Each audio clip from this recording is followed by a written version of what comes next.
بسم اللہ الرحمن الرحیم۔ السلام علیکم ورحمۃ اللہ وبرکاتہ۔ عید قربان کے لیے جانور خریدنے سے پہلے جو باتیں مد نظر رکھنی ہیں تاکہ آپ کی قربانی صحیح ہو، اس کے لیے سب سے پہلے تو آپ رزق حلال کا انتخاب کریں، کیونکہ حرام کے رزق سے دکھلاوے کی قربانی کرنے کا کوئی فائدہ نہیں ہے۔ اس کے بعد آپ اگر منڈی جائیں، کوئی بھی گائے، بھینس، اونٹ، بکرا، بکری، دمبا، کوئی بھی چیز خریدنے کے لیے، تو آپ نے کیا کرنا ہے، رات کے اندھیرے میں کوئی چیز نہیں خریدنی، بلکہ صبح سورج چڑھنے کے بعد مغرب سے کچھ دیر پہلے تک منڈی جانا ہے یا جس جگہ جانور آپ نے خریدنا ہے وہاں جانا ہے اور دن کی روشنی میں اس کو خریدنا ہے۔ اس کے بعد آپ اگر جانور کے پاس جائیں تو اس کی ناک کو غور سے دیکھیں، جانور کی ناک سے پانی وغیرہ تو نہیں رس رہا، یا اس کے اندر کوئی جھاگدار مادہ تو نہیں ہے۔ اگر یہ دونوں علامتیں ہیں تو جانور آپ کا بیمار ہے، آپ ایسا جانور مت لیں۔ اور اگر اس کی ناک میں آپ کو ہلکی سی نمی محسوس ہو رہی ہے، ایسی نمی کہ جو خشک بھی نہیں اور بہہ بھی نہیں رہا، اس کا جو نمی کا پانی ہے، تو یہ جانور تندرست ہے، آپ اس کو خرید سکتے ہیں۔ اس کے بعد آپ نے اس کی آنکھوں کی طرف غور سے دیکھنا ہے کہ جانور کی آنکھیں جو ہیں ان میں سے پانی تو نہیں بہہ رہا۔ اگر پانی بہہ رہا ہے تو جانور بیمار ہے، یا ویکس کی پوزیشن ہے، اس میں ویکس ڈپازٹیو ہے، اس میں کچھ پانی جمع ہوا ویکس کی طرح، کوئی ایسی چیز ہے، تو بھی ایسا جانور نہ لیں۔ جس کی آنکھیں بالکل صاف ہیں، پانی نہیں بہہ رہا، ایسا جانور کا انتخاب آپ کریں۔ اور اس کے علاوہ آپ نے جانور کے کان، سینگ اور دم کو خصوصی طور پہ چیک کرنا ہے، کیونکہ جب یہ لڑائی وغیرہ کرتے ہیں تو ان کے یہی تینوں عضو، سینگ، دم اور کان زخمی ہوتے ہیں۔ تو آپ نے جانور کے جسم پہ بھی ہاتھ پھیرنا ہے، اس کے سینگوں کو پکڑ کے ہلانا ہے تھوڑا سا، کیونکہ کچھ جانور کے سینگ ٹوٹ جاتے ہیں، چھوٹے جانوروں کے، کچھ بڑوں کے۔ تو یہ وپاری حضرات، ان کو کوئی پرواہ نہیں کسی کی قربانی ہو یا نہ ہو، ان کو اپنے پیسوں سے غرض ہوتی ہے، اور وہ بہت ہی سلیقے کے ساتھ ان کا سینگ ایلفی سے اچھی طرح جوڑ لیتے ہیں، اور کچھ تو اس کے اوپر مہندی بھی لگا لیتے ہیں، اس کے جسم پہ، اس کے سینگ پر، اور گلے میں ہار وغیرہ بھی ڈال دیتے ہیں، پھول بھی ڈال دیتے ہیں، مالائیں بھی ڈال دیتے ہیں کہ آنے والے کو پتہ نہ چلے۔ اس لیے آپ نے سینگ کو ہاتھ سے پکڑنا ہے اور اس کے بعد اسے دونوں سینگوں کو ہلا کے دیکھنا ہے۔ اگر وہ ایلفی لگی ہوگی تو سینگ اپنی اصلی حالت پہ نہیں رہے گا، ٹوٹ جائے گا، اور اگر سینگ پہ ایلفی نہیں لگی ہوگی تو آپ اسے جتنے زور سے مرضی ہلائیں، کچھ بھی نہیں ہوتا۔ اس کے ساتھ آپ نے اس کے کانوں پہ ہاتھ پھیرنا ہے اور دیکھنا ہے کہ کوئی زخم وغیرہ تو نہیں ہے، اس کے کان بالکل صاف ہیں تو بھی ٹھیک ہے، اور اس کے علاوہ اس کی دم کو بھی خیال کرنا ہے کہ ادھر بھی کوئی زخم وغیرہ تو نہیں لگا ہوا۔ یہ چیزیں آپ چیک کر لیں، انشاءاللہ آپ کو جانور صحیح ملے گا۔ اور اس کے ساتھ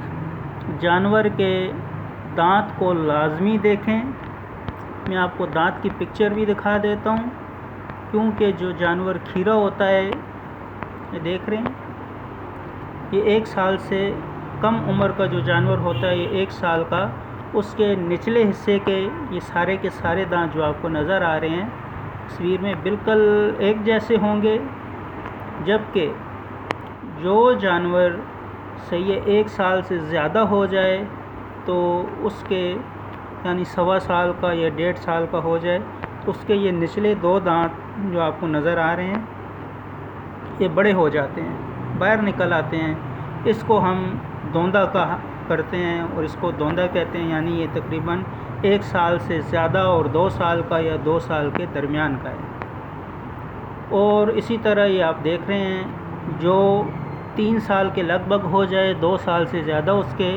نچلے یہ چاروں دانت بڑے ہو جاتے ہیں اور ایک جیسے ہوں گے۔ اور اسی طرح جو 4 سال کا ہو جائے یا 3 سال سے بڑا 3.5 سال کا تو اس کے یہ دانت آپ دیکھ رہے ہیں، 6 دانت آپ کو نظر آ رہے ہیں کہ باہر نکل آتے ہیں اور بڑے ہو جاتے ہیں۔ اسی طرح جو جوان جانور ہوگا، گائے بھینس وغیرہ یا بکری کوئی بھی ہو، اس کے یہ دانت جو آپ کو نظر آ رہے ہیں سامنے والے سارے یہ بالکل مکمل طور پہ باہر نکل آئیں گے اور آپ کو اچھی طرح نظر آ رہے ہوں گے۔ لیکن جو جانور بوڑھا ہو جاتا ہے، تقریباً 8-10 سال سے زیادہ کا ہو جاتا ہے، اس کے دانت اس طرح ہو جاتے ہیں اور وہ بھرنے شروع ہو جاتے ہیں، کمزور ہو جاتے ہیں، عجیب سے ہو جاتے ہیں۔ تو آپ جس جانور کے کم از کم 2 دانت باہر نکلے ہوئے ہوں وہ لیں، اس کی قربانی ہوگی، اور جس کے سب دانت برابر ہوں گے وہ کھیرا کہلاتا ہے، اس کی قربانی نہیں ہوگی۔ اس کے ساتھ آپ نے کیا کرنا ہے، کچھ انفارمیشن آپ کو میں اور دے دیتا ہوں۔ وہ یہ کہ کچھ جانور کا پیٹ پھولا ہوا ہوتا ہے، کچھ مثالیں جات آتے ہیں جو جانوروں کو پانی پلانے کے لیے یعنی اچھے صحت مند نظر آئیں، وہ مثالہ انہیں پانی میں گھول کے پلایا جاتا ہے اور وہ بہت زیادہ پانی پی لیتے ہیں اور ان کا پیٹ جو ہے نارمل انداز سے بہت زیادہ اپنی پسلیوں سے باہر نکل آتا ہے اور پھول جاتا ہے۔ یہ دیکھ رہے ہیں آپ، اس کا پیٹ اب بہت زیادہ پھولا ہوا ہے۔ اس طرح اگر کسی جانور کا پیٹ پھولا ہوا ہو تو یہ جانور بھی مت لیں، کیونکہ آپ اگر ایسا جانور لے کے جائیں گے تو گھر لے کے جائیں گے تو یہ بیمار ہو جائے گا اور آپ کا نقصان بھی ہو سکتا ہے، اس لیے احتیاط کریں۔ اور اس کے علاوہ میں آپ کو بتاتا ہوں کہ جانور کے دم کے ارد گرد آپ نے غور کرنا ہے، اگر اس کا فضلہ وغیرہ جو ہے وہ پتلا ہے، بہہ رہا ہے اور چپکا ہوا ہے یا بہہ کے خشک ہو چکا ہے تو ایسا جانور بھی مت لیں۔ یہ ہیضے کی علامت ہے، یہ جانور جو ہے اس کو ہیضہ ہو چکا ہے اور ہیضے کی شکایت ہے، صحیح ہے۔ اور اگر اس کا فضلہ یا مینگنی وغیرہ سخت ہیں، ایک دوسرے سے جدا ہیں، تو پھر یہ جانور ٹھیک ہے، آپ اس کو خرید سکتے ہیں۔ اس کے علاوہ آپ نے یہ کرنا ہے کہ جانور کو سائے میں لے کے جائیں، کیونکہ دھوپ میں تو جانور آج کل گرمی ہے، ان کو سانس زور زور سے لینے کی ضرورت ہوتی ہے، تو آپ ان کو کسی سائے والی جگہ پہ لے جائیں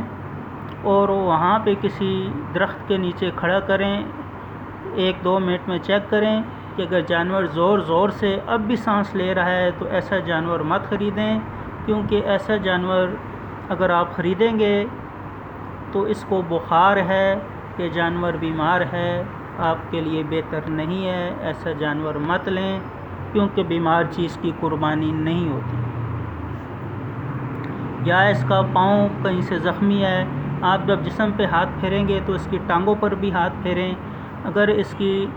ٹانگوں پر سویلنگ ہوگی چھلانگیں لگانے کی وجہ سے یا زخم ہوگا، اگر اس کو کوئی پین کلر دی گئی ہوگی اور عارضی طور پہ اس کو درد نہیں ہو رہا تو آپ جانور کی ٹانگ پہ آرام آرام سے ایسا ایسا دبا کے ہاتھ لگائیں، جہاں پہ اس کی سوجن ہوگی وہاں سے تھوڑا سا دبائیں گے تو جانور ایک دم عجیب سی حالت میں آ جائے گا یا کود پڑے گا، صحیح ہے۔ تو ایسا جانور بھی مت لیں۔ اور اس کا دوسرا طریقہ یہ ہے کہ اگر آپ ٹانگوں کو چیک کر رہے ہیں یا نہیں کر سکتے اس کی ٹانگوں کو چیک یا آپ کو کچھ مشکل ہے تو آپ اس جانور کو 20 سے 30 قدم چلائیں اور دیکھیں وہ چلتے ہوئے لنگڑا کے تو نہیں چل رہا. اگر اس کے ٹانگ میں کوئی فریکچر ہوگا، کوئی سوجن یا زخم ہوگا تو وہ لنگڑا کے چلے گا یا چلتے ہوئے تھوڑا رکے گا اور پھر ٹانگ کو دوبارہ چلائے گا، اور جب اس کو آپ مسلسل 20 سے 30 قدم چلائیں گے تو وہ ضرور لنگڑائے گا. اور اس کے ساتھ اگر جانور آپ کو چگالی کر رہا ہے تو بھی اس کو خرید لیں، اس کی صحت مند ہونے کی علامت ہے. اور بکرا، دمبا، سیہ، بھیڑ وغیرہ اگر خریدیں تو اس کے دونوں سینگوں کے درمیان اپنی مٹھی بنا کے یا انگوٹھا بنا کے اس کو ٹھکوریں. اگر اس کے ٹھکورنے سے دونوں سینگوں کے درمیان یہ بکرا، دمبا وغیرہ جو ہے یا بھیڑ اگر آپ کی طرف غصے سے سیہ آتا ہے یا عجیب سا رویہ اختیار کرتا ہے، ٹھیک ہے، تو اس کا خیال کر لیں کہ اس کے دماغ کی جو جھلی ہے وہ سوجن میں ہے، وہ تکلیف میں ہے، وہ بیماری میں ہے. تو اس کی جھلی میں چونکہ سوجش ہے، یہ جانور بیمار ہے. ایسا جانور بھی نہ خریدیں جو آپ کے دونوں سینگوں کے درمیان ٹھکرانے سے آپ کی طرف بری طرح پڑ جاتا ہے یا آپ کی طرف اچھل کر آ جاتا ہے. تو یہ تھی چند ایک خصوصیات جو میں نے آپ کو بتائی ہیں. امید ہے آپ کو ہماری ویڈیو پسند آئی ہوگی. ہمارے اٹک شریف چینل کو ضرور سبسکرائب فرما دیں اور ویڈیو کو لائک اور شیئر بھی کر دیں. اور جو آپ کو میں نے یہ چند ایک پوائنٹ بتائے ہیں اگر ان کو آپ مد نظر رکھیں گے تو آپ کی قربانی بھی صحیح ہوگی، آپ کو جانور بھی صحیح ملے گا، اور انشاءاللہ اللہ تعالیٰ دنیا آخرت میں اجر عظیم سے بھی نوازیں گے. اسی کے ساتھ آپ سے اجازت چاہتا ہوں. انشاءاللہ اگلی بار کسی اچھی ویڈیو کے ساتھ حاضر خدمت ہوں گے. السلام علیکم ورحمۃ اللہ وبرکاتہ. اللہ حافظ.